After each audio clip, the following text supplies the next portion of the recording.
Hello, everybody. Good afternoon. I'm Bertie from Eurogamer. Welcome to Rezzed. I hope you're having a great weekend here. So, the session we've got up for you now, from NCSoft and Carbine Studios, we have WildStar. Before I hand over to Max, I just wanted to give a shout out to Enigma Guild, who I was talking to outside, and they've traveled from all over Europe to watch this presentation. So, without further ado, over to Max. Thank you very much. Great to see you guys. This is awesome, especially Enigma Guild. It's been awesome seeing you guys come in and get pumped up. So before we get into gameplay and an overview of the game, we're going to start off with a video. Some of you guys who've been following the game may have seen this video. This is more for people who have no idea what WildStar is at this point, so we're going to start that off.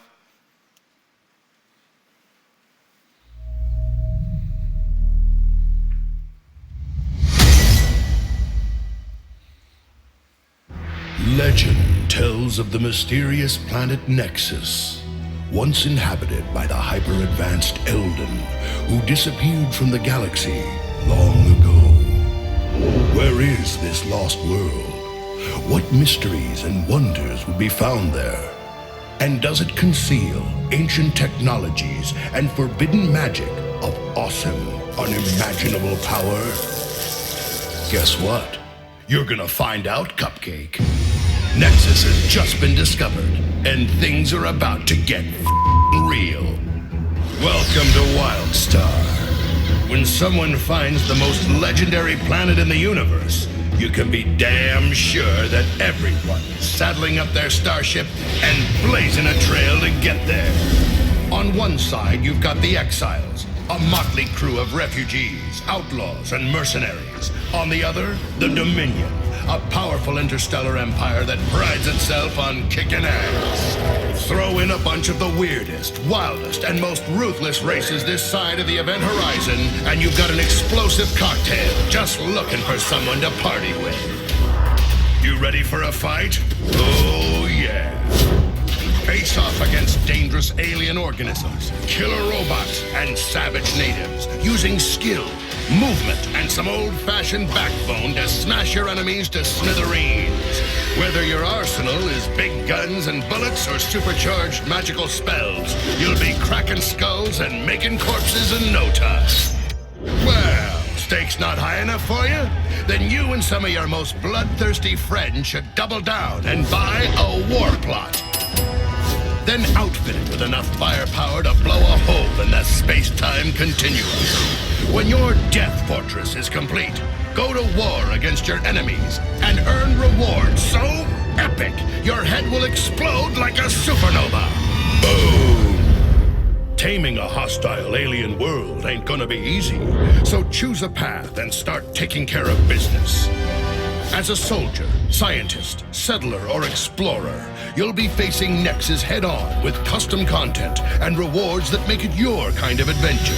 So whether it's starting a war, building a town, climbing a mountain, or studying bug-eyed, brain-eating extraterrestrial critters, you're whipping this planet into shape with your own personal style. You didn't come halfway across the galaxy for a weekend visit, no. So grab a plot, build a house, and kick back on your little piece of the galactic dream. Customize your house with a mind-numbing array of choices, transforming it into a unique reflection of your own enigmatic, schizophrenic, or sociopathic tastes. Snazzy! And just when you think it's all over and maybe it's time to take a breather, guess again. Dive headfirst into an episodic world story to reveal the ultimate secrets of Nexus, doing your best to avoid getting demolished, dissected, or vaporized. Along the way, you'll see some of the most epic content since the Big Bang itself, squaring off against the most hair-raising enemies that Nexus has to offer. Add to that an unbelievable lineup of dungeons, raids, PvP battlegrounds, and adventures, and you've got a rich, deep, unforgettable experience that's guaranteed to blow your mind.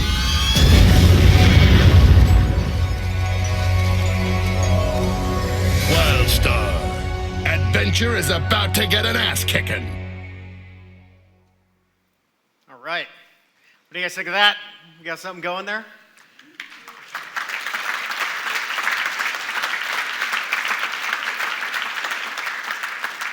So Mike and I are going to give you a bit of an overview of the game, fly you through some of the content. This is some stuff that we've been showing around a little bit. It gives a quick kind of high-level look at a bunch of different systems in the game. We can't go into every system and hit every detail, but it allows us to really give you a quick picture of the world and the kind of gameplay you can expect to find. So right now, Mike is overlooking one of our zones of Gallerus. Right now, you're seeing a battle that's taking place between our two factions outlined in the video. You have the Dominion on one side and the Exiles on the other. The Dominion are kind of intergalactic, ruling army. They're very authoritarian. They believe in kind of glory and honor and definitely a bit of pomp and prestige. They're not necessarily the bad guys. I tend to think of them as the guys you love to hate, or if you like being that kind of person, the kind of person who likes to kind of be hated a little bit. You've got the Exiles. The Exiles are basically the renegade faction. They're not really the good guys either. They're the kind of outlaws and mercenaries, the people who have been kind of run out of the Dominion. And Nexus, this planet they've discovered, is essentially a chance for them to start over with a new life, and that's where the players come in. And you're going to be discovering this planet and seeing what it has to hold for you. So Mike's going to go ahead and fly in here. As he's flying in, you're going to notice a couple things right away that are major aspects of WildStar. The first is the telegraph system. So with telegraphs, it basically starts from the standpoint of when creatures are using kind of heavy, damaging attacks against you, you're going to get a tell on the ground, a decal that's going to say this is where this attack is going to hit. These are going to come in a huge variety of shapes and timings and complexity. This is a kind of lower level zone, so you're going to be getting a couple of them at a time, but if a creature's going to rush at you or it's going to throw something at you or something like that, you'll get a preview, and it'll give you time to essentially evade out of it. So what this means is at a fundamental level with WildStar's combat, there's a ton of movement. It's very mobile. Watching you guys play it on the show floor, it is nonstop. People are constantly dashing and dodging and rolling, and it's not a system of just like, I'm going to hit dodge, and dodge makes me invulnerable for a second. It's something that is really more kind of creative and spontaneous, and so the more creatures that you fight, the more complex this can get. So just to point out the class that Mike is playing for this demonstration, he's playing the Esper. The Esper is one of our caster classes. It's kind of, the way that I would think of it is a super powerful psychic that is creating illusions and visions and manifesting things, and it's very kind of Green Lantern inspired, but I would say it's more in the vein of kind of nightmare shapes and dangerous shapes versus kind of dream shapes and positive shapes and stuff like that. So when he's summoning creatures, our dots are these basically nightmare shapes that'll run around and bite at you and stuff like that, and he's using swords and all that. So you also notice that the telegraphs, some of them that are incoming, they're environmental. This happens in a lot of our play spaces. It means while you're doing something that is pretty standard, questing, killing, completing quests, doing objectives, the environment is also going to be kind of happening and alive around you. So if he drags creatures into that, they're going to take damage. So clever players can use this, but it's always something you have to be aware of and paying attention to. So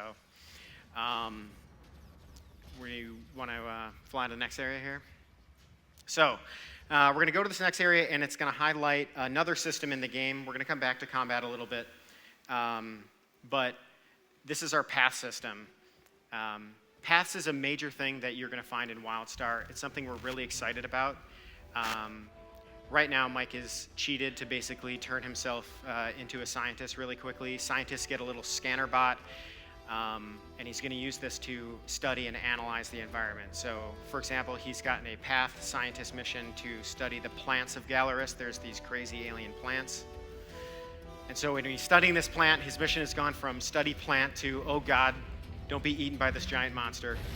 And so now he's going to battle, which this kind of points out one of the factors of paths.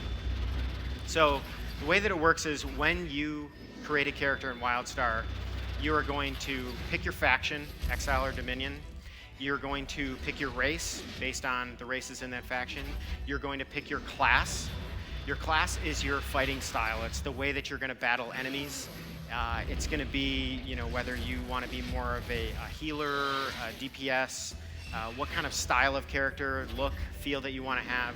And then your path is a choice that is based on how do you like to play games? What is the kind of gameplay that you like to find, not just in MMOs, but in any game? So the scientist is really geared towards studying the environment and getting the story that's going on behind the world. When people show up on Nexus, Nexus is this ancient world. It's a mysterious world. It's an alien world. And understanding the story of WildStar is going to come in part by understanding the story of Nexus. And so the scientist is constantly studying the environment, studying the creatures, getting little pieces of lore and explanation. And so if you're someone who loves the story of a game, you're probably going to want to play scientist. And so Mike is checking out another scientist mission where he's come upon this mysterious doorway. His scanner bot is studying these elements that are in it, and it's basically determining that this is some kind of locking mechanism. And so this is an example of a type of scientist mission where you'll find things in the environment that you can interact with. So he's now going to interact with this puzzle. It's a dynamic puzzle, which means that every time he's going to have to solve it, it's going to change. So when other players come along, they're not just going to be able to go up on a database and go like, what did you do? Right click. In this case, he's going to have to actually solve it.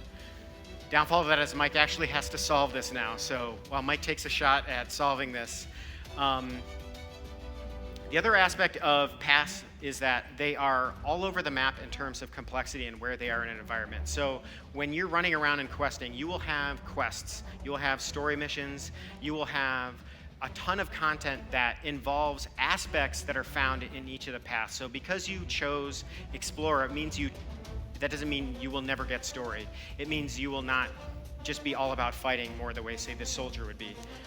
It means that you're going to get more of the things that you like. So if you like story, you're going to get more story. If you're someone who likes to explore and climb around and get to hard-to-reach areas, you're gonna get more of that kind of content.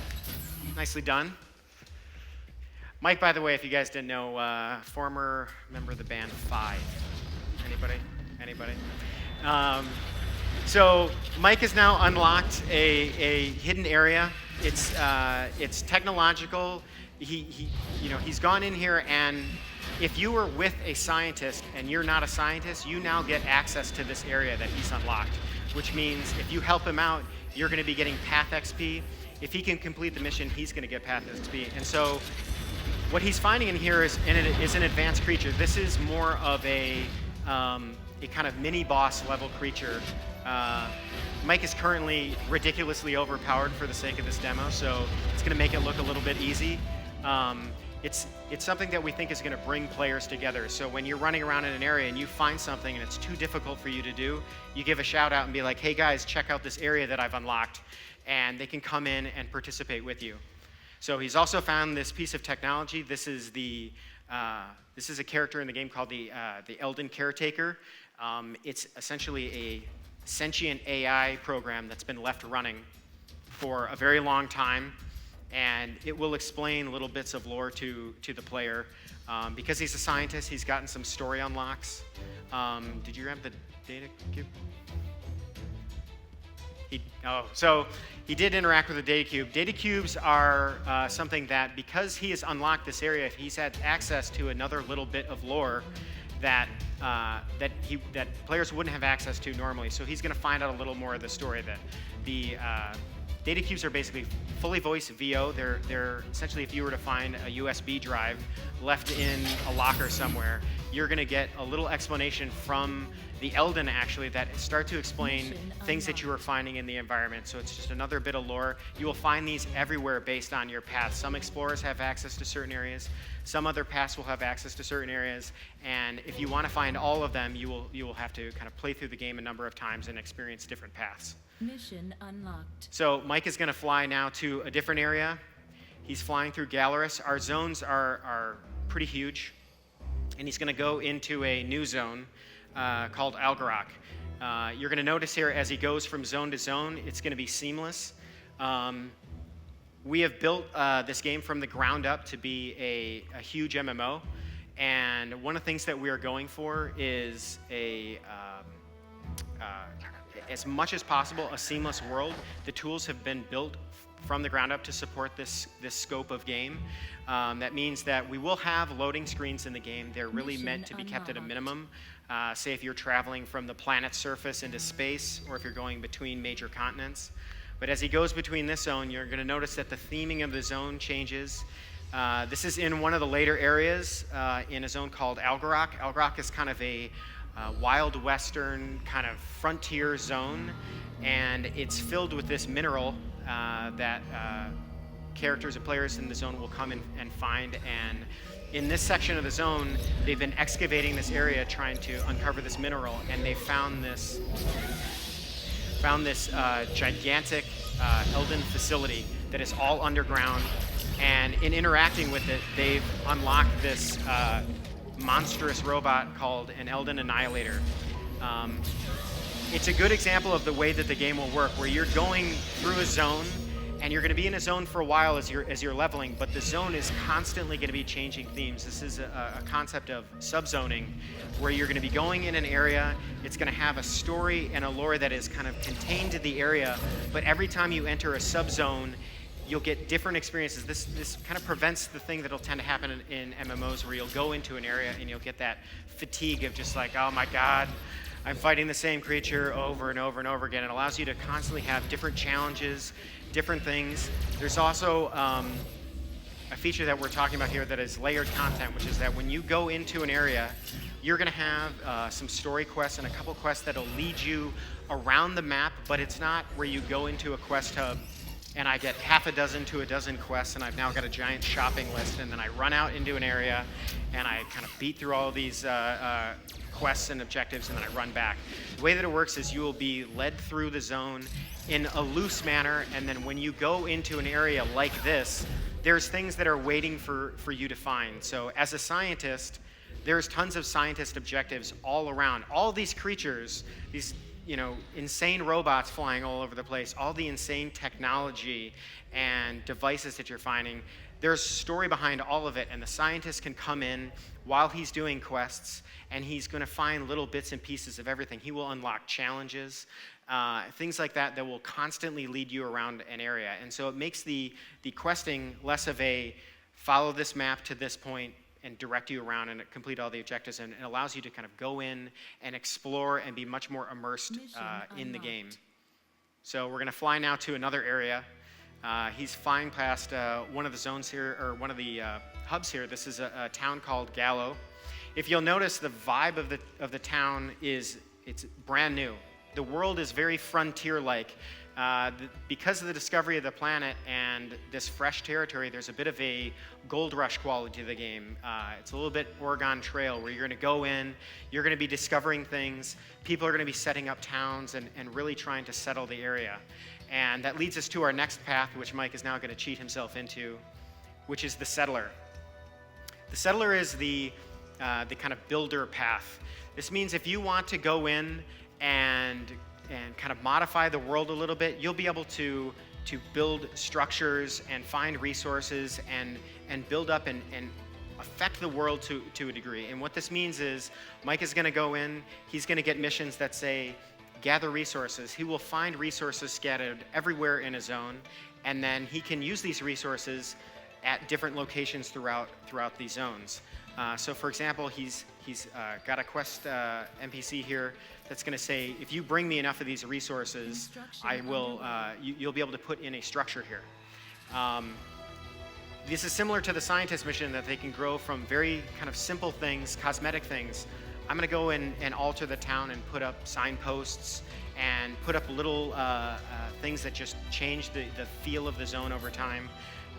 to complicated things, slightly more complicated of like depots and buff stations. This means I go in, I can put in a buff station, and now anybody in the area can come in and take advantage of the buff station.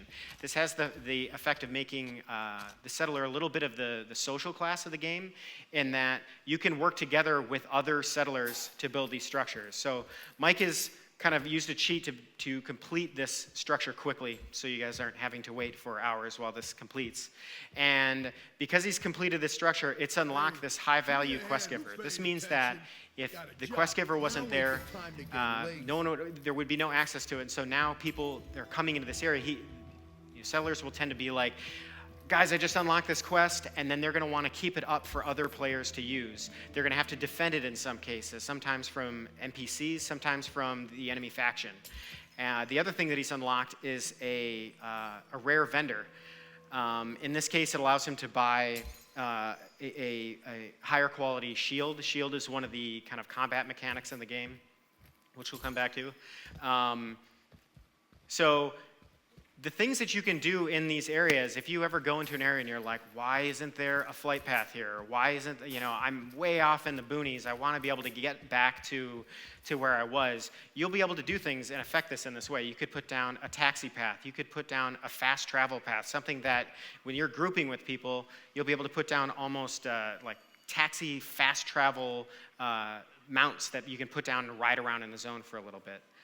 And so that's an overview of the kind of broad brush, quick look at the game. We're going to lead into another section of the game where we're going to show you a little bit of a look at some higher end group content. This is actually about mid-level, level 30 that we're going to go into here. So you can fire that up. So one of the reasons why they asked me to come out and talk to this group is to talk about combat. I've been on the combat team for a while at Carbine. I do a lot of the kind of spell visuals and effects and things like that. And the thing about WildStar's combat that we have been getting constantly brought up at Rezzed is people, now that they've seen a little bit more, they're starting to say, this is a little bit different than what I expected. And it's something that we're having to kind of slowly unveil over time. If you were to just see a quick shot at our game, you would make the assumption, by the way, Mike is going to be cheating through lots of mobs to kind of show you bosses quickly. Granted, he's by himself and not in a group, so it's going to look a little weird. But when you're fighting through the game, because of the telegraph system where you can avoid damage, it means when you run up to a creature and you fight it, it's not the example that I always give where you kind of calmly walk up and say, I'm going to compare my spreadsheet of stats to you, and by the mathematics here, when I hit you 10 more times, you will die before I would die. And so it's something that MMO players tend to love, and non-MMO players kind of they don't quite connect with. They're like, I don't get it. I have to target you to use my abilities. I have to just kind of like run up to you and kind of slowly hit you with my sword over and over. And so what we're trying to offer is something that is much more action-based. It will still have MMO RPG elements, stats, ability picking, things like this to make choices and min-maxing and trying to build the best, biggest character that you can. But it's going to be dependent on your ability to successfully execute these things. So when he's using abilities, he has to be able to land these abilities. In this encounter, this is one of our, again, this is about level 30. When you're running around, if you're tanking or healing, to be a good tank or healer, you have to be able to land your attacks. You have to be able to land your taunts. This completely changes the way that we've had to approach making content in the game. We can rely on certain formula that is somewhat reliable in terms of bosses and presentation, but once you get into the action of the game, it really changes what we have to do to make it work. We can't just rely on everyone's going to target the guy, DPS is going to kind of group in behind him and start stabbing him. Everybody is constantly having to move. When he's showing these bosses, you'll notice that the telegraphs are filling the room. They're being targeted on certain people. They're moving around constantly. It makes the boss encounters crazy. And this is, essentially a level, low to mid-level dungeon. The more that we've built this up, the more that we've refined it, as we're getting into higher and higher level group content, the combat gets, quite frankly, it gets insane, where to be a good healer, you have to be able to land heals on your friendlies. So if you get into a position where they're flying around and dodging around and you can't hit them, you're going to have trouble. So this makes grouping and decision making not so much about this guy's great at tanking a whole lot of enemies, and this guy's great at tanking one enemy, and this guy's good at threat. It means that you're going to have to work together and say, what is going to work for our group? Are you good at kind of standing still? You might build a tank that stands in and soaks a lot of damage, and you're picking abilities that are about absorbing damage.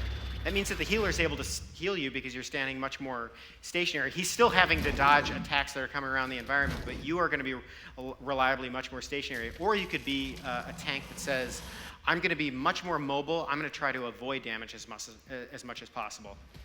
So as you watch this encounter, you're going to notice that, for example, he's basically he's damaged the boss down, and now the room is getting literally filled with craziness.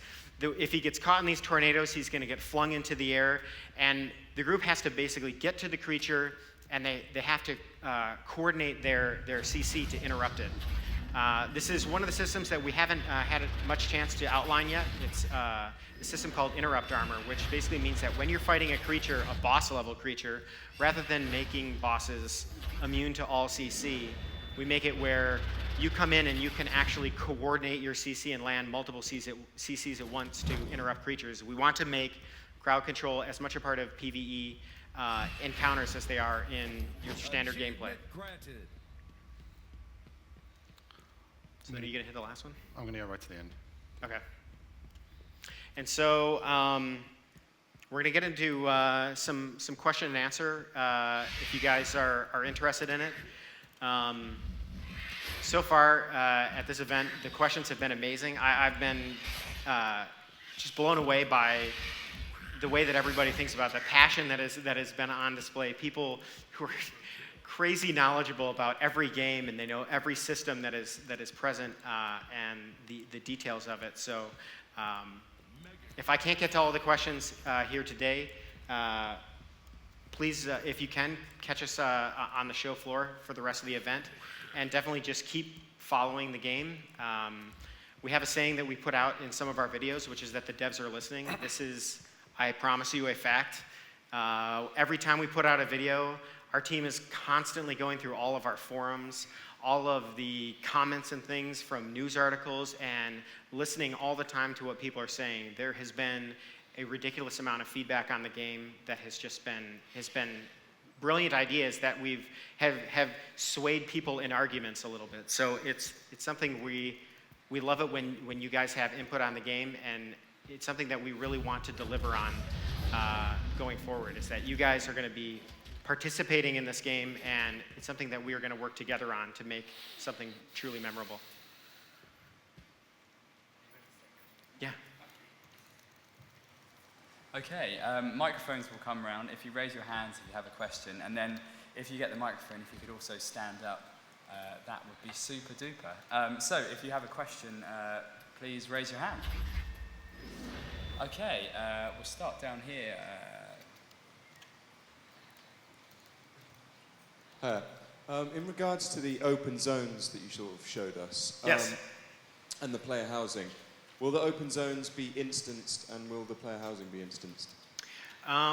This is something we've been working on and still developing, honestly. So the current state of it is not necessarily going to be the final state. For player housing, at the beginning, your house will be instanced. This allows us to kind of provide a lot more gameplay from the outset. It's something where we want to eventually have the ability to have multiple players put down their houses in neighborhoods and things like that we've talked about. But at the moment, we are starting with just player-based housing, where you can invite friends over into your house. You can go to other people's house. You can make them public. You can go into the house is the housing land.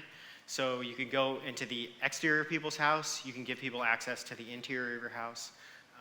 So it is instanced currently. And is that the same for the open areas that you showed us? Will they be instanced as well? In the world, you're saying? Yeah. So the way that it's going to work, and this is still being kind of refined at this point, is that we're trying to keep the instancing in the world environment to a minimum. Maybe at the very, very earliest levels when we're still kind of teaching people and we don't want it to be, a million people jumping around in your screen and flying around when you're trying to learn what exactly my character is, how do I use my abilities, that sort of thing. Once you get out into the world itself, we don't really do any instancing that I can think of. We do some moderate phasing here and there, but it's nothing where you're going to go in and players are going to be vanishing in front of your eyes all the time. So. Okay, thanks a lot. Yeah. Fantastic. Do we have a question over here? Yeah. It seems that whenever anybody develops a new MMO these days, one has to always address the elephant in the room. I know you guys have got a couple of ex-Blizzard devs on your team, and I was wondering how you guys see yourselves and see your game stacking up against the market leader at the moment.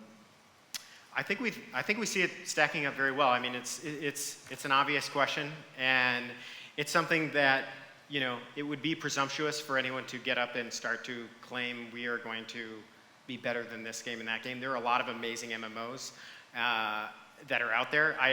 I wouldn't want to try to stake ourselves as being better or worse than any of them specifically. We have a ton of systems in this game, things that we think you're only going to be able to find in WildStar, and the goal that we're going for is a huge game. That has been the standard that we've been operating on from the beginning, is that we wanted something that was huge, that had full PvE support, full PvP support, and is filled with tons of social systems and leveling systems that make the game really big. People seem to be responding to it so far in the beta. We're still in this process of getting the word out about the game and getting more and more people to pay attention to it. So, I could never give an answer on that that's going to be super specific, other than to say that we think it's going to be an awesome game. We're really excited about it, and the feedback that we've been getting so far at Rezzed has been amazing. And just quickly, have you guys considered an OS X or Linux build? Repeat that? Have you guys considered developing for Linux or OS X, Mac? So we've fully focused on PC as the main SKU for now. We've looked at other SKUs over the last year, but we just purely want to get the best game we possibly can for PC out the door, and then we would then hopefully look at something in the future. Sorry guys, I'm trying to concentrate on at the same time. It's definitely we are focusing entirely on the PC for launch. A good job there, trying to concentrate and kill the boss. We have a question over on the back, the right there. Yeah. You mentioned trying to get away from some of the standard raid mechanics that you see in traditional MMOs at the moment. But from what I see on screen, there's a lot of learning how the boss mechanics work, and like a lot of emphasis on the player knowing what the boss is going to do before he goes into the raid. Like how much of that is going to be part of the mechanics? You're talking about a raid, or are you talking about a dungeon? Well, like looking at the boss there, it does a lot of things on the ground that I'd imagine players are expected to know about. I see what you're saying. So you're talking about is our game going to be about teaching people a pattern, and then once they've mastered the pattern, the fight is kind of made negligible. I think that it's inevitable to a degree in group content, that people are going to go in, they're going to learn certain mechanics that are present, and they're going to become better at countering those mechanics. At the end of the day, the way that we've tried to build the dungeons that we've gone for is that it's less about you need to know a specific kind of puzzle solution, and it's just that the boss fight itself is so crazy and is so dynamic in terms of what is actually happening that in the one you just saw Mike fighting, the boss is filling the room with attacks, and you're having to react and move. There is going to be nothing that allows you to go like, oh, just run over into this corner and then wait, and then run over into that corner. We tend to make it much more reactive, and because telegraphs and things like that are appearing on players, there is no perfect pattern for that. If something like that appears around one of the players and the group is spread out, you're going to have to. It's not as simple as just going, oh, we know how to solve that. You're going to have to basically always be reacting to it. We're trying to make it very mobile. And again, it's going to be based on the classes that you've rolled in with, the ability that those classes have picked. And it's I think a little bit of a different situation than you have to know that when this creature does this one attack, you avoid it using X, and then you kind of carry on with the fight. We try to make the encounters much more just nonstop and relentless. Fantastic. We've got time for one more, just down here.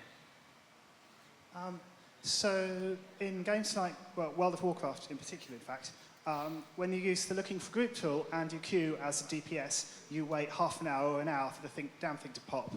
Because nobody queues as tank or healer, because it's seen as less rewarding and more difficult. And when you presented the dungeon and you said, as a healer, you have to aim your heals on the players while they're dodging, I really winced because I thought, you've taken the healer job, which is already perceived as hard and thankless, and made it harder. How are you going to treat the problem of persuading people to want to play tank, to want to play healer? Well, one of the things that we're trying to do to combat that is make it less about that one class is the tank, so that you're really kind of forced into this very specific kind of class to play. We haven't talked a ton about this publicly yet, but the way that we're approaching it is that every class will have the ability to be more than one role. So what that means is if you're going in and you haven't been playing specifically as healer from the ground up, you'll be able to take some abilities that are healing. Multiple classes could come in and do this. There's nothing to prevent you from modifying that. And then it goes the same for tanks. So one of the things that I think tends to happen is that people roll a class that is locked into one class, and that's all they can do. They can only DPS as that class. And so there's instantly then the problem of, well, I can't do anything else. All I can do is DPS. So it makes them, they are forced to always pick DPS, right? So what we're trying to do is make every class have more than one role that they can appeal to. And then the issue that then draws out of that is that if healing and tanking and all these things aren't simply about, I have gear, and then I go and I stand in, and my gear dictates whether I'm successful. If it's about the group being able to react to the environment and to the fight, it changes, I think, the possibility in terms of a tank has to be this specific thing. That's why people, I think, tend to not play as tanks more often, is that you are kind of punishing somebody to have to level up in a particular play style and then throw them into an entirely different kind of play style for this kind of encounter. And so we're trying to spread out the challenge there to more than one, like, you've picked this role from the outset, if that makes sense. All right, thank you very much. I'm afraid that's all we have time for, but thank you to Max and Mike.